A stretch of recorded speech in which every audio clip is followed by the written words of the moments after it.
사람의 이 품성이 바뀐다고 하는 것이 얼마나 놀라운 일인지 모릅니다. 그것은 사람의 힘으로는 불가능하기 때문에 그렇습니다.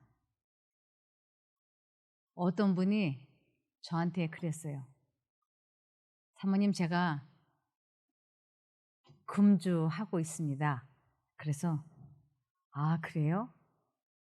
어떻게 그래도 성공하시고 계시네요. 그랬더니 그럼요, 제가 금주 잘하고 있어요. 이분은 하루에 저녁마다 소주를 2병을 마셔야만 되는 분이에요. 근데 이분이 마지막에 저한테 이렇게 얘기했어요. 그런데 제가 소주잔으로 한 잔은 마시고 있어요, 날마다. 이렇게. 소주병 2병은 마시지 않는데 소주잔으로 한 잔씩은 마시고 있기 때문에 금주라는 거예요. 그러면서 어느 날엔가는 이 소주잔 한 잔도 마시지 않게 될 거라고 이분이 그러더라고요. 그래서 제가 그냥 웃었어요. 왜냐하면 진정한 금주는 입에 술 한 방울도 들어가지 않는 상태가 지속되는 것을 금주라 그러지, 소주잔 한 잔 정도가 날마다 입안에 들어간다는 건 그거는 절주지 금주는 아니에요. 그리고 그렇게 가느다란 끈앞풀이 연결되어 있으면 언젠가 그 사람은 다시 술을 마시게 될 것이라고 제가 생각하기 때문에 그냥 웃기만 했습니다. 또 며칠 전에 저에게 전화가 왔어요. 사모님, 제가 지금 많이 괴로워서 쉼터에 들어가야 되겠습니다. 네, 들어오십시오. 무슨 일이십니까? 그랬더니 자기 남편이 외도를 오래 했다는 거예요. 그런데 10년 전에 그 내연녀와의 관계를 깨끗이 정리했고 또 자기도 그렇게 믿고, 그래서 10년 동안을 아주 잘 지냈다고 그래요. 관계든지 회복이 되고. 그런데 어느 날 보니까 그 내연녀와 대화하는 전화 내용하는 것을 이 사람이 본 거예요. 그래서 이 부인이 자기 남편에게 당신 그 여자와 관계를 깨끗이 정리한다고 하지 않았냐 그랬더니 이 남자분이 아유, 끊었지, 정리했지, 우리 사이는 깨끗하게 정리됐어. 그러면서 하는 말이 한 달에 한 번 정도 안부 전화만 주고받는 거야. 그러는 거예요. 한 달에 한 번 정도 안부 전화만 주고받는 건 관계가 정리된 거라고 본부인이 믿을까요? 거기에 속아 넘어갈 여자는 없어요.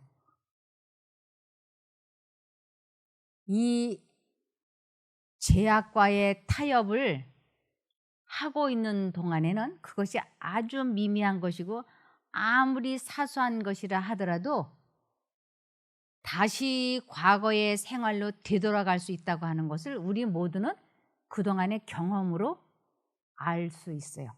알고 있고요. 아브라함에게 첫 번째 전도의 기회가 주어졌을 때 그는 애굽에 가가지고 아주 크게 실패를 했어요. 자기 아내를 누이 동생이라고 거짓말을 했다가 아주 거기에서 망신을 당하고 추방당했죠. 이것은 국제적인 망신이에요. 그리고 그것은 이렇게 책에 기록이 되어가지고 수천 년에 걸쳐서 오늘날 우리들에게까지 전해져 내려오는 아주 부끄러운 이야기가 된 거죠. 그런데 우리들이 아브라함의 그러한 악습이 또다시 반복된 걸 보면서 어떻게 이럴 수가 있어? 어떻게 믿음의 조상이라고 하는 사람이 이렇게 또 같은 죄를, 실수를 저지를 수 있어? 하고 이상하게 생각할지 모르지만 사실은 우리들이 크고 작은 것 차이만 있다는 것뿐이지 우리도 같은 일을 반복해서 하고 있다고 하는 것입니다. 그래서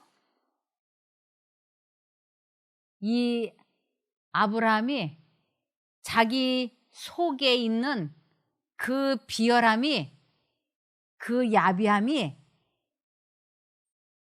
그렇게 쉽게 고쳐졌을까요? 우리들의 어떠한 악습이, 결점이 그렇게 쉽게 고쳐지지 않는 것처럼 이 아브라함도 그러한 것이 그렇게 쉽게 고쳐지지 않았어요. 술 끊었다고 하는 사람이, 금주했다는 사람이 정말로 5년 후에 이 사람이 금주를 하고 있는지 안 하고 있는지는 현장에 데려다 앉혀놔 봐야 알아요. 현장에 가가지고 그 거나하게 술 취한 사람들 가운데 앉혀놔서 그 사람이 안 마셔야 그것이 금주인 걸로 인정이 되지, 데려다 놨는데 5년 동안 금주를 잘했는데 그 현장에 앉혀놨을 때 술을 마셔버리면 그 사람의 그 5년은 아무것도 아닌 게 돼버리는 것이. 이제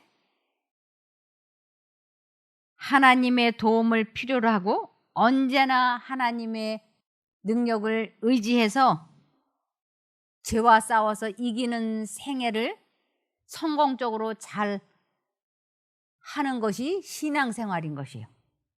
그것은 또 다른 말로는 성화라 그럽니다. 그래서 사단은 어떻게 해서든지 하나님을 잊어버리게만 하면 자기가 이긴다고 하는 것을 아주 잘 알고 있었어요. 그래서 우리들에게도 하나님을 잊어버리게 하고 그 마음속에 자기가 어떻게 해보겠다고 노력을 하게만 하면 사단은 자기가 승리한다고 하는 것을 너무나 잘 아는 것이었어요. 그래서 우리들이 인생을 살면서 가장 조심을 해야 되는 것은 하나님을 잊어버려서는 안 되는 것이에요. 신명기 8장 11절입니다. 내가 오늘날 내게 명하는 여호와의 명령과 법도와 규례를 지키지 아니하고 내 하나님 여호와를 잊어버리게 되지 않도록 삼갈지어다.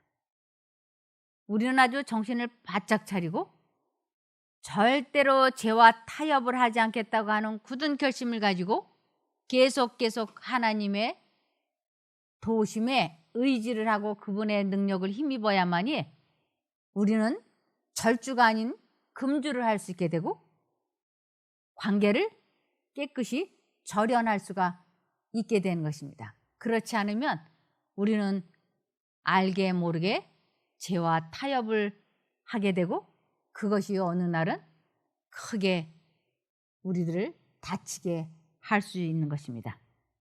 그래서 사단은 하나님의 계명에 충성됨으로부터 인간을 이탈시킴으로써 인간을 파멸로 이끌 계획을 수립했다. 사람은 죄에 대한 방책을 가지고 있지 않다. 일단 하나님의 말씀과 성령의 제지하심을 거절하면 우리는 얼마나 깊은 구렁텅이에 빠질지 알 수 없게 된다. 아브라함도 자기가 하나님을 의지하지 않고 이렇게 내 누이 동생이라고 술수를 쓰면 무사할 줄 알았지 그렇게 국제망신을 당하고 어려움에 처할 거라고는, 그런 구렁텅이에 빠질 거라고는 그도 예상하지 못했던 것입니다. 그래서 우리는 우리가 빠진 죄의 구렁텅이에서 우리 자신의 힘으로 피해 나올 수는 없다. 우리의 마음은 악한데 우리가 그것을 고칠 수 없다.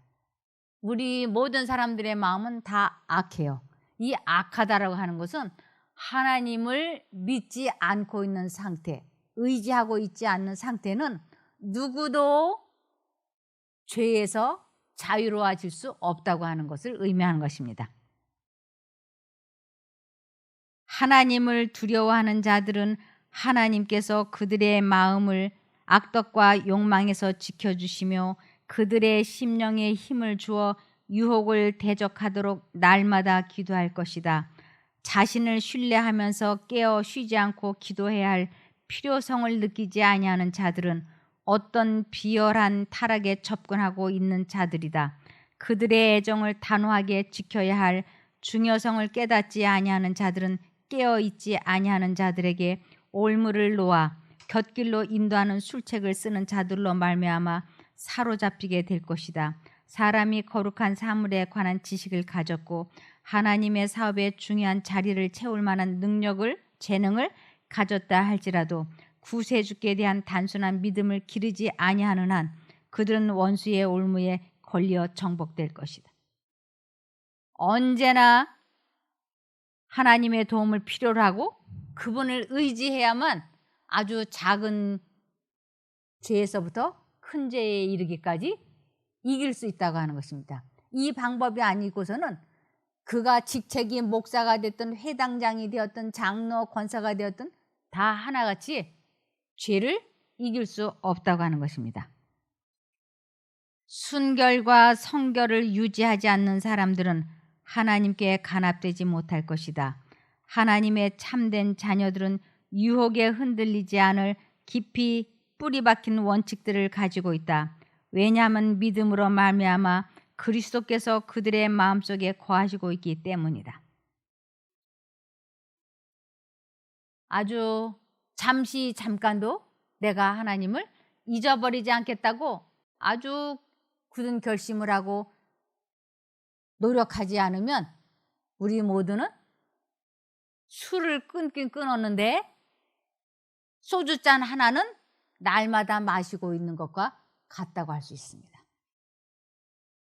이것을 잠언 26장 11절에 개가 그 토한 것을 도로 먹는 것 같이 미련한 자는 그 미련한 것을 거듭 행하느니라.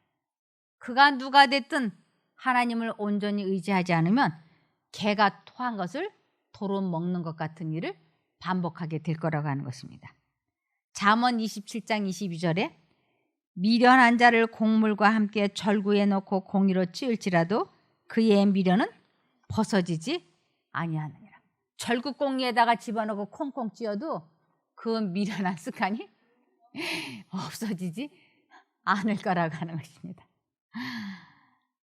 그러면서 에레미야 13장 23절에 보면 이디오피아 사람이 그 피부 색깔을 바꿀 수 있으며 표범이 그 반점을 없앨 수 있느냐? 만일 그렇게 할 수 있다면 악을 행하는 데 익숙한 너희도 선을 행할 수 있을 것이다. 흑인이 자기 피부를 백인으로 바꿀 수 있다든가 표범이 자기의 얼룩무늬를 바꿀 수 있다면 그건 불가능한 일이잖아요. 그들이 그렇게 할 수 있다면 악에 익숙한 우리도 가능하겠지만 흑인이 백인이 될 수 없고 표범이 반점을 없앨 수 없는 것처럼 우리도 우리 힘으로는 악에 익숙해진 것을 선하게 살 수 없게 된다고 말씀을 하시는 것입니다. 그래서 애굽에서 바로에게 자기 아내를 누이라고 거짓말을 했다가 이 부부가 아주 아브라함 부부가 위기에 빠졌지 않습니까? 그런데 이 부부에게 또 다시 비슷한 여건이 주어졌어요. 이곳에서 성공을 하게 되면 아주 큰 전도회를 한 것과 같아지는 것입니다. 그 애굽은 요즘에 이집트라 그러죠. 여기 블레셋이라고 하는 나라는 지금의 저 팔레스타인을 의미합니다. 그래서 이제 아브라함이 또 비슷한 여건이 주어졌어요. 그런데 이때도 창세기 20장 1절에서 18절을 보시겠습니다. 아브라함은 거기서 네게브 땅으로 옮겨가서 가데스와 술 사이에 정착하여 그랄에 살았다. 아브라함이 아내 사라를 자기 누이라고 말하므로 그랄 왕 아비멜렉이 사람을 보내어 사라를 데려갔다. 또다시 똑같은 일이 벌어진 것입니다.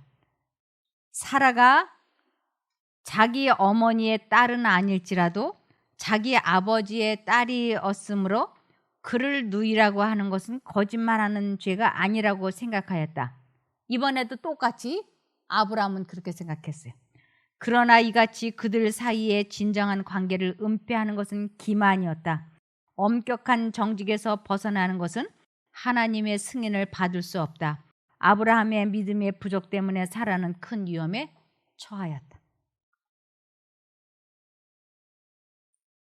아브라함의 마음속에 사단이 애굽에서 있었던 일과 같은 생각을 주입을 시켰고 아브라함과 사라는 또 똑같은 일을 저지른 것이에요. 술 안 마시겠다고 하는 사람이 술 마시는 자리에 데려다 놓으니까 그만 그 유혹에 못 이겨서 술을 마시는 것처럼 아브라함과 사라가 위기에 처하니까 이 목숨이 위기에 처하니까 절대로 해서는 안 되는 거짓말을 또 반복하게 됐던 것입니다. 그러자 3절에 그날 밤에 하나님께서 아비멜렉의 꿈에 나타나 말씀하시기를 보아라. 내가 데려온 이 여자 때문에 이제 너는 죽을 것이다.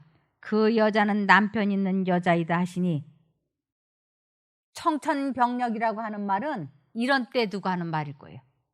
아비멜렉은 그 사라도 아브라함을 자기 오라버니라고 얘기했고 또 아브라함도 사라를 자기 누이 동생이라고 했기 때문에 이 아비멜렉은 정말로 순수한 마음으로 그 여자를 아내로 맞이하려고 했던 것입니다. 4절에 아비멜렉은 그 여자를 가까이 하지 않았으므로 말했다. 주님, 주께서는 의로운 사람들까지도 죽이십니까? 그가 내게 말하기를 그 여자는 나의 누이이다 하고 그 여자도 또한 그는 나의 오라버니이다 라고 말하지 않았습니까? 저는 온전한 마음과 깨끗한 손으로 이렇게 하였습니다. 하나님께서 꿈속에서 그에게 말씀하셨다. 나도 내가 온전한 마음으로 이렇게 한 줄을 알고 있으므로 너를 막아 내게 죄짓지 않게 하였으니 내가 그 여자에게 손대지 못하게 하였다. 애굽에서처럼 사라가 아비멜렉 궁전으로 들어갔을 때, 왕궁으로 들어갔을 때 사라와 아브라함은 또 살려달라고 하나님 앞에 아주 많이 기도했죠. 그런데 이 아브라함과 사라를 통해서 하나님께서는 그 혈통에서 구세주가 태어나서 복의 근원이 되게 해야 되기 때문에 아브라함과 사라가 잘못했다고 우리 좀 살려달라고 간절히 기도했을 때 하나님께서는 그들의 죄를 용서하시고 그들의 기도에 응답을 해주셨어요. 그래서 그 여자에게 손대지 못하도록 무슨 일이 있었는지는 모르지만 하여간 아비멜렉이 이 여자와 가까이 하지 못하도록 하나님께서 어떤 일을 하셨던 것은 확실합니다. 내가 그 여자에게 손대지 못하게 내가 막았다고 하나님께서는 말씀을 하셨어요. 7절에 이제 그 사람의 아내를 돌려보내라. 그는 선지자이니 그가 너를 위하여 기도하면 네가 살 것이나 만일 내가 돌려보내지 않으면 너와 내게 속한 자들 모두 반드시 죽을 줄 알아라. 아비멜렉으로서는 혼비백산할 일이잖아요. 하나님을 믿는다고 하는 사람이 무슨 마음으로 자기에게 이러한 재앙이 이르러 오게 했는지 이 사람으로서는 황당하기 이를 데가 없는 것이었어요. 아비멜렉이 아침에 일찍 일어나 자기 모든 신하들을 불러 그들이 듣는 데서 이 일을 다 말하니 사람들은 몹시 두려워하였다. 얼마나 놀랐을까요, 사람들이. 하나님이라고 하는 신이 특별히 보호하고 있는 사람들이 지금 자기들의 경내에 들어와 있는 것이에요. 그러나 하나님의 보호를 받고 있는 이 사람의 품성을 보니까 하나님 안 믿는 자기들도 이렇게는 안 사는 거예요. 그러니까 이들이 아브라함이 하나님 믿으세요 하면 하나님 믿겠습니까? 안 믿죠. 그래서 이 전도회가 실패가 된 것입니다. 그래서 애굽과 블레셋에 하나님이 전도가 되지 않았어요. 9절에 아비멜렉이 아브라함을 불러서 말하기를 당신이 어찌하여 우리에게 이러한 일을 하였소? 내가 당신에게 무슨 죄를 지었기에 당신이 내 나라로 큰 죄에 빠질 뻔하게 하였소? 당신은 내게 해서는 안 될 일들을 하였소라고 합니다. 이 아비멜렉이 이렇게 아브라함에게 말하는 것은 또 다르게는 하나님께 대한 비난일 수 있어요. 하나님, 나를 막아서 저 사라에게 가까이 하지 못하게 하신 하나님, 당신이 보호하시고 당신을 믿는다고 하는 이 사람들이 이것밖에 안 됩니까? 그 비난인 거예요. 이것은 또 다르게는 하나님의 이름을 망령되이 일컫는 자를 죄 없다고 하지 않겠다고 하신 세 번째 계명을 범하는 것이에요. 하나님을 믿는다고 하는 사람들이 어떻게 애매한 사람들에게 이런 재앙이 이르러 오게 할 수 있느냐 하고 아브라함을 막 책망을 하는 것이에요. 10절에 아비멜렉이 또 아브라함에게 말하기를 무엇을 보고서 당신이 이런 일을 하였소? 하니 아브라함이 말하기를 이곳에서는 하나님을 조금도 두려워하지 않으므로 사람들이 내 아내 때문에 나를 죽일 것이라고 생각했기 때문입니다. 또 실제로 그 여자는 내 이복누이로서 내 아내가 되었습니다. 그러나 이미 때는 늦었어요. 아비멜렉의 이 마음속에, 그 나라 사람들의 마음속에 하나님을 믿는다고 하는 이 사람들의 품성이 너무나 비열하게 여겨졌던 것이에요. 그러면서 우리를 어떻게 보았길래 남의 아내를 빼앗기 위해서 그 남편을 죽일 만큼 우리들이 그렇게 몰상식한 사람으로 보였느냐라고 말할 수 있는 것이에요. 그러면서 13절에 하나님께서 나로 아버지 집을 떠나 돌아다니게 하실 때에 내가 아내에게 우리가 어느 곳에 가든지 당신은 나에 대하여 내가 오라버니라고 말하시오. 이것이 당신이 내게 베풀 호유라고 말하였습니다. 하나님께서라고 하는 이름을 거기다 집어넣잖아요. 아비멜렉의 마음에 이 하나님에 대한 실망감이 얼마나 컸겠습니까? 14절에 아비멜렉이 양떼와 소떼와 남종들과 여종들을 데려와 아브라함에게 주었고 그의 아내 사라도 되돌려주며 아비멜렉이 말하기를 보시오 내 땅이 당신 앞에 있으니 당신이 보기에 좋은 대로 머무르시오 하였고 사라에게도 말하기를 보시오 내가 은 1000개를 당신 오라버니에게 주어 당신과 당신이 함께한 모든 사람들이 보는 데서 당신의 수치를 보상하려는 것이니 이제 모든 일이 깨끗하게 해결되었어라고 하였다. 이 아비멜렉은 너그러운 사람이었어요. 참 신사였어요. 이런 신사가 없어요. 그러면서 내쫓지 않고 어느 한 곳에 이 기근이 끝날 때까지 그들이 머물 수 있도록 배려를 해 주었다고 하는 것은 아브라함보다 아비멜렉이 품성이 얼마나 너그럽고 좋은 사람인지 이런 데서 나타나는 것입니다. 이러한 사람이 자기보다 훨씬 부족해 보이는 사람이 전하는 하나님을 믿겠습니까? 안 받아들이죠. 아브라함이 하나님께 기도하니 하나님께서 아비멜렉과 그의 아내와 그의 여종들을 고쳐주셨으므로 그 여자들이 아이를 낳게 되었다. 이는 여호와께서 전에 아브라함의 아내 사라의 일 때문에 아비멜렉 집의 모든 태를 닫아버리셨기 때문이다.